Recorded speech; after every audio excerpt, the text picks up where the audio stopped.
It looked like the perfect home. Charming Dutch colonial architecture, a boathouse on the canal, and a price too good to be true. When the Lutz family moved into 112 Ocean Avenue in Amityville, New York, they believed they had found their dream home. 28 days later, they fled in terror, leaving behind furniture, possessions, and a haunting so intense it would inspire books, films, and generations of nightmares. But was it truly a haunting? Or something far more human, far more horrifying? Before the Lutzes ever stepped foot in the house, the property had already borne witness to unimaginable horror. On the night of November 13th, 1974, 23-year-old Ronald Butch DeFeo Jr. walked through the halls of his family home with a .35 caliber Marlin rifle. He moved from room to room and systematically shot his parents, Ronald Sr. and Louise, and his 4 younger siblings, Dawn, Allison, Mark, and John Matthew. All 6 family members were found face down in their beds, killed execution style. No one had heard the gunshots. There were no signs of struggle. Even the neighbors hadn't noticed anything unusual that night. When police arrived, Ronald Jr. claimed he had discovered the bodies, but he quickly confessed, saying, "Once I started, I just couldn't stop." The motive was hazy. Some said it was rage. Others suggested demonic voices told him to kill. Ronald Jr. was convicted of 6 counts of second-degree murder and sentenced to 6 consecutive life terms. The house sat silent for 13 months until it was sold to the Lutz family. In December 1975, George and Kathy Lutz, along with Kathy's 3 children from a previous marriage, moved into the house. They had been told about the DeFeo murders but were unfazed. The price was right, $80,000 for a beautiful, fully furnished home in Long Island. They even brought in a Catholic priest, Father Ray Pecoraro, referred to as Father Mancuso in some accounts, to bless the house. As he began the blessing, Father Pecoraro reported hearing a stern voice command him to get out. He felt an invisible slap and later developed blisters on his hands. Still, he said nothing immediately, not wanting to scare the family. From the first night, George and Kathy noticed the house had a strange energy. The temperature dropped inexplicably. George would wake every night at 3:15 a.m. The same time the DeFeo murders occurred, he became obsessed with the fireplace, feeling constantly chilled. The family dog barked at empty corners. Black stains appeared on the toilets and porcelain fixtures. The children began speaking of imaginary friends, especially Missy, who spoke to a red-eyed pig-like creature named Jody. Over the following weeks, the haunting grew more aggressive. Kathy reported invisible forces touching her. One night, she claimed to levitate above the bed.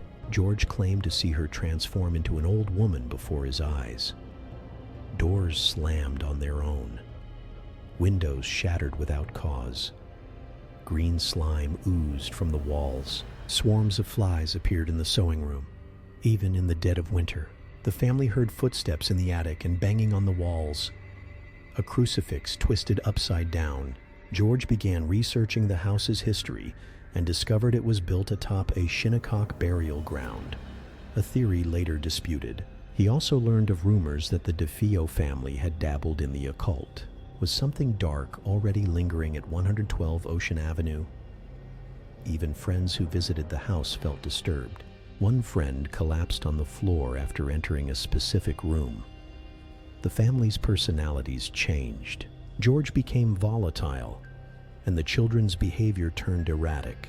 The priest, finally aware of the escalating danger, warned them to leave. But by then, the house itself seemed alive. On January 14, 1976, just 28 days after moving in, the Lutz family fled the home in the middle of the night, leaving everything behind. They never spoke in full detail about what happened on that final night, but they implied that it was the culmination of all their fears, a nightmarish crescendo of terror they could no longer endure. Kathy would later say that something evil had followed them after leaving. For a time, they stayed at a relative's home but continued to experience minor disturbances. Eventually, they underwent a spiritual cleansing and moved across the country. Their story, documented in a book by J. Anson in 1977, captivated the world. Titled The Amityville Horror, a true story, the book became a bestseller. Soon after, Hollywood adapted it into a 1979 movie, followed by numerous sequels, remakes, and spin-offs. The Lutz's tale faced growing skepticism. Critics accused them of fabricating the haunting for fame and profit.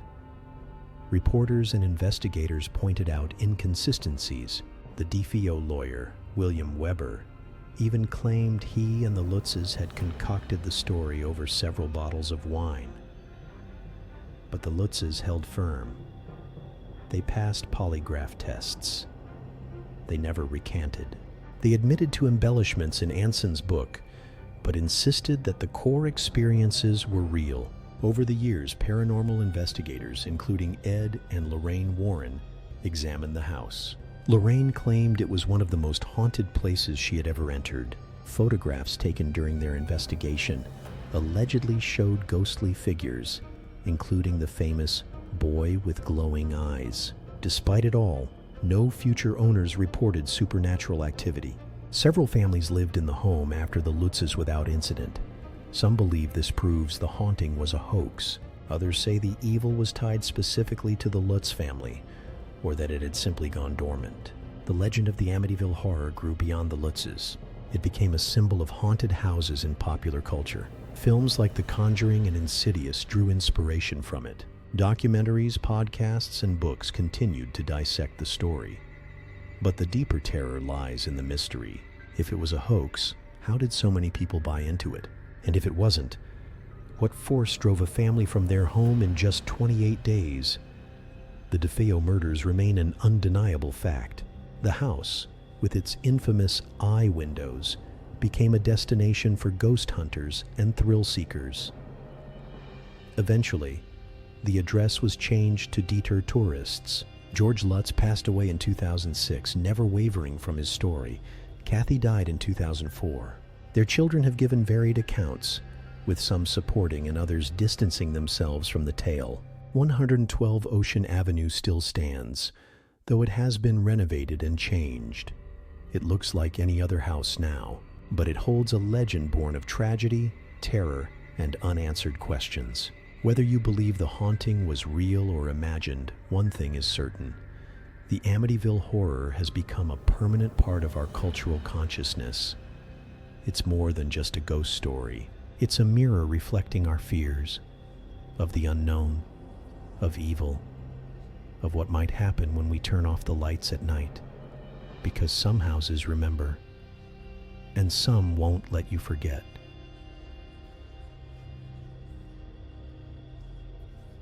Perched on a mist-shrouded hill in Louisville, Kentucky, Waverly Hills Sanatorium was once a beacon of hope for tuberculosis patients during one of America's darkest medical epidemics. But hope died quickly within its decaying walls. With more than 60,000 alleged deaths, a body chute for the dead, and reports of shadows, screams, and spirits that never left, Waverly Hills has earned its place as one of the most haunted places on Earth. Behind its Gothic facade lies not just medical history, but a haunting legacy soaked in sorrow and mystery. In the early 1900s, tuberculosis, then called the White Plague, was ravaging communities across the United States. Louisville, surrounded by wetlands, was especially hard hit. In 1910, a small two-story wooden facility was built on the windswept hills of Jefferson County to isolate and treat those infected. By 1926, the need was dire. The original structure was demolished and replaced with the imposing 5-story Gothic-style Waverly Hills Sanatorium. It was designed to treat over 400 patients, with open-air verandas where sufferers could lie in the sun and fresh air, the only known treatment at the time. It was a place of both hope and horror. Doctors tried their best with rudimentary treatments: exposure to sunlight, collapsing lungs, removing ribs. Many patients never left the building alive. Families dropped off loved ones with tearful goodbyes, knowing they might never see them again. The number of deaths that occurred within Waverly Hills is disputed. Some say it's closer to 8,000. Others insist it's more than 60,000. During the worst periods, dozens died daily. To prevent patients from losing hope, bodies were discreetly removed through the death tunnel, a 500-foot underground chute leading from the building to a railroad below. Staff called it the body chute.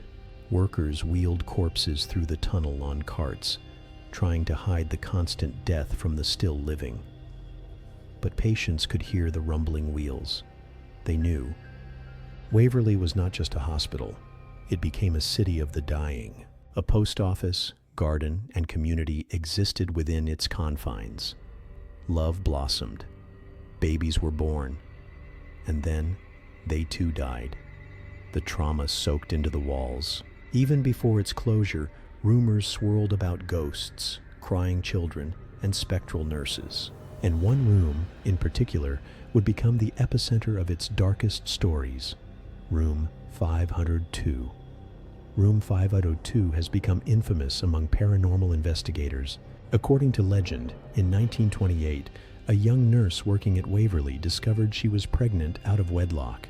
Overwhelmed by shame and possibly disease, she hanged herself from a light fixture in room 502. 4 years later, another nurse allegedly jumped from the same room's window. The reasons remain unknown, but whispers of mental breakdowns, despair, and supernatural influence haunt the tale. Visitors today report cold spots, sudden dizziness, and the sense of being watched when inside the room. Some claim to hear faint sobbing. Others have seen shadow figures staring from the broken windows. Room 502 isn't just a haunted room. It's the heart of Waverly's sorrow. By the 1940s, tuberculosis was on the decline. With the introduction of streptomycin in 1943, the need for sanatoriums dwindled. Waverly Hills closed its doors as a TB hospital in 1961, but death wasn't done with Waverly. The building reopened in 1962 as Woodhaven Geriatric Center, a nursing home. What was meant to be a place of care became another institution of neglect and suffering. Allegations of abuse, mistreatment, and overcrowding flooded the reports.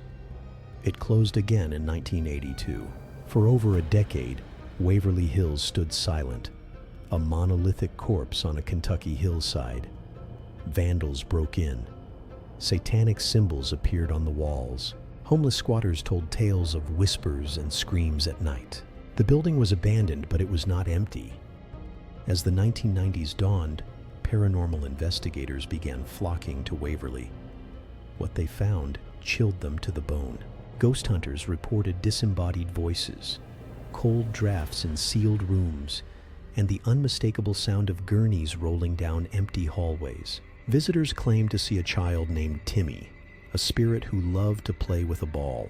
Investigators would bring him toys, only to see them move on their own. One group captured an image of a shadowy figure in the doorway, a shape with no face, standing completely still. Others saw apparitions of nurses in old-fashioned uniforms pushing empty wheelchairs. The creeper became one of the most feared entities at Waverly, a crawling shadow figure seen scaling walls and ceilings, emitting a sensation of dread that paralyzed witnesses. Tours became common.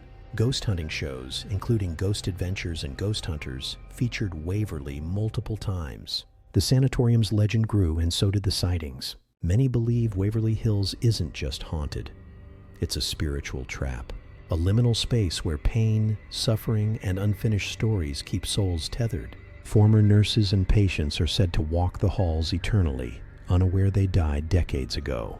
The death tunnel emits groans and cries that no human throat can replicate. Cold spots can be felt in the heat of summer. Photographs capture faces that weren't there. Some psychics claim the building's energy is so powerful, it acts like a magnet, pulling in spirits from outside, making Waverly a crossroads between the living and the dead. Skeptics say it's just stories, that people see what they expect. But even hardened cynics admit something feels wrong inside Waverly. It isn't just the history, it's the atmosphere. The weight of grief hangs heavy. In the early 2000s, the property was purchased by Charlie and Tina Mattingly, who aimed to preserve the building's history. They started offering historical and ghost tours, reinvesting proceeds into restoration. They saw the place not just as a haunted relic, but as a monument to medical history and the people who suffered there. Memorials were established. Walls were repaired. Ghosts, it seemed, were not angry at the activity. They welcomed the attention. Waverly Hills became a space for remembrance as much as fear. Today, paranormal investigators still visit. Skeptics still debate. But for every camera flash and spirit box, the building seems to breathe. A remnant of past pain that refuses to be forgotten. Waverly Hills Sanatorium is more than a haunted location. It's a place of deep tragedy, medical history, and spiritual mystery. Whether you believe in ghosts or not, the stories from Waverly speak to something deeper. The human need to be remembered, even in death. Every creak in its floorboards, every whisper down its dark halls, every unexplained photograph is a testament to lives once lived and lost. Waverly Hills is not just haunted, it's inhabited by memory. And sometimes the dead don't rest, they echo.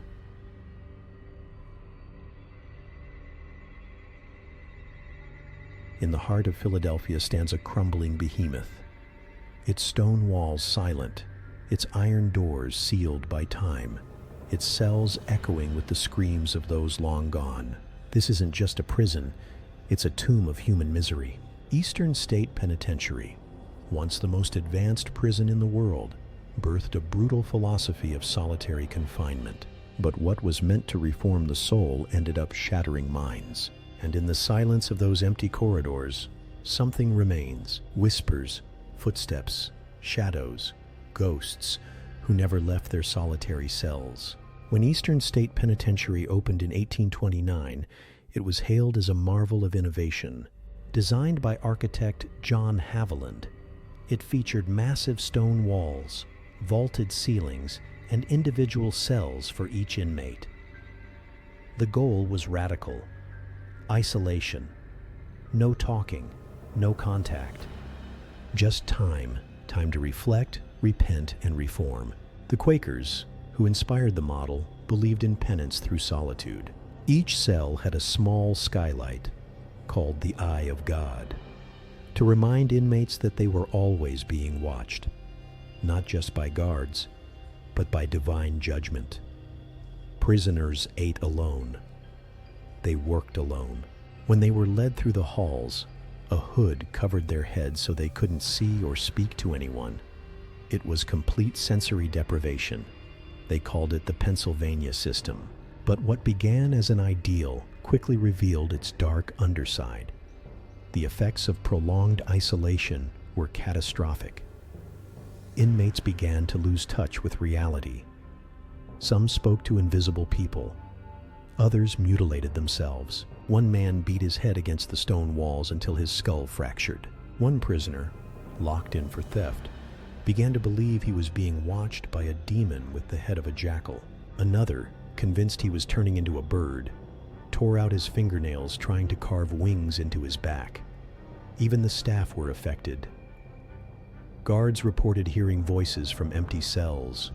Doors slammed on their own. Objects moved.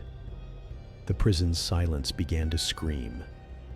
The system didn't last. By the late 1800s, overcrowding and rising criticism forced the penitentiary to abandon total solitary. But the damage was done. Thousands of souls had been broken, and some, it seems, still linger. Eastern State wasn't just about isolation, it was also about punishment. Horrific methods were used to control and intimidate inmates. One was the water bath. Prisoners were dunked in freezing water, then hung outside in winter until ice formed on their skin. Another was the mad chair, where inmates were strapped so tightly their circulation was cut off, sometimes leading to amputations. There was the iron gag, a metal clamp forced into the mouth, chained to the wrists behind the back. Any movement caused the device to tear the mouth apart. These were not punishments for murder or treason. They were used on men who disobeyed silence, who sang, who wept, who prayed too loudly. The building itself seemed to absorb the suffering. Its halls grew darker, colder, heavier, and the stories began. Among Eastern State's many haunted areas, Cell Block 12 is the most infamous. Known for its echoing voices and laughter with no source, this corridor has terrified countless visitors. Guards used to report seeing ghostly figures pacing the hallway. Tour guides now describe sudden drops in temperature, strange knocks from behind locked doors, and the feeling of being watched. One story tells of a maintenance worker in the 1990s who was repairing a lock. He claimed a dark shadow slid across the wall and vanished. Moments later, he fled the prison, never to return. Psychics who've entered Cell Block 12 describe it as a vortex, a place where spiritual energy is thick, like molasses. Many refuse to go past the threshold. What spirits haunt Cell Block 12? No one knows. But they're not at rest, and they don't like visitors. Joseph H. Byers, the warden during the late 19th century, was known for his harsh enforcement of solitary. He believed silence was salvation and took pride in Eastern State's strict rules. But stories say Warden Byers never left.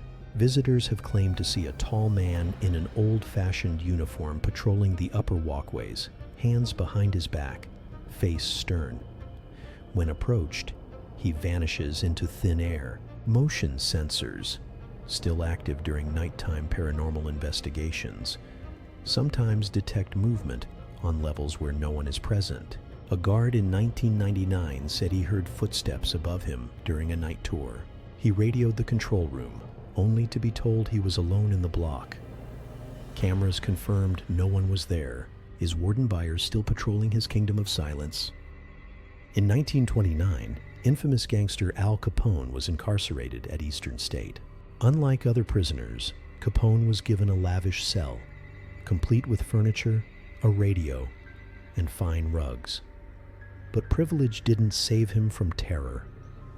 Capone reported nightly visits from the ghost of James Clark, one of the men murdered in the St. Valentine's Day massacre. Guards claimed to hear Capone screaming for the ghost to leave him alone. Some say Clark's spirit still visits that cell. Guests report hearing voices, shouts, and a man pleading, "Jimmy, please," when the room is empty. Capone eventually left Eastern State, but the fear never left him. He was haunted until his death, and perhaps so was the prison. In 2005, a group of investigators spent the night locked inside Eastern State, each alone in a different cell block. Cameras, thermal scanners, and EVP devices were used. What they captured chilled them. A voice saying, "Get out," recorded in Cell Block 4. A shadow figure captured pacing across Cell Block 10. Temperature drops of 30 degrees in under a minute. One investigator, a skeptic, began to cry uncontrollably and begged to be let out. He never returned to paranormal work. What was meant to be a scientific experiment became a night of terror. The footage is still considered among the most compelling ever recorded. Eastern State closed in 1971. The city debated what to do with the aging structure. For years, it sat empty, decaying, consumed by vines and rust. Urban explorers entered.